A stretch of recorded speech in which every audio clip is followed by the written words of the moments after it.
a szaftárban ismertem meg azt a lány. Na már a helyszín is red flag, Juni jól vigyáz. De ahogy rám nevetett, a szívem is megáll. Cigány hív az ambulanciát. Timinek hívták, de lehet, hogy csak tévedek. A Vera neve nincs meg, csak a nagy kék szeme. Magához húzott és semmit sem kérdezett, csak annyit mondott, légy velem. Túl kedves volt, épp ezért túl is gondoltam. Nem tudhattam, hogy én ezzel pont elrontottam. De s elbeszélgetett egy-két órát. Daninál afterban 4-szer is volt. Ott is csókolózott, bele burkolózott, de mindegyik neki csak szkor. Azt hittem, hogy hű lesz majd a lány, de hű a fasz, ő szívtelen.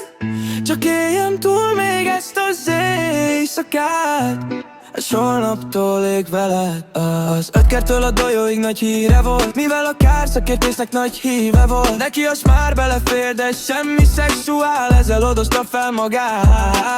Ha kérdeztem kivel csatelt, nem válaszolt. Telefonja lefordítva mindig néma volt. Rafináltan hitte magát, de mégis béna volt. Majd egyszer kepirult szezám tárul, yeah. Nyíltak a DM, megnyíltak a messengerek. Cigány ámú, yeah. Mellettem rengeteg palival üzengetett. Minden városban több fiú volt, de a lány mégis oly jó volt. Ott is hagyott, mondta, toxik vagyok. Hát buszos szájba, kurva anyját. Tipikus groupie, a celebek a type-ja. Mindenkinek online van, de offline csinálja. Szanasz és stalkingol, ha érdeke kívánja. Barátnő sose lesz, de basszus a vibe-ja. Hájja, a szája tele 3 milligrammal. Miben van a dili már az Instagrammal? Társaságban feleség, a hálóban kurva. Fordítva, hitte de durva újra. Húha, jönnek a csajok megint. Basz ki, amit van, mert azt szereti.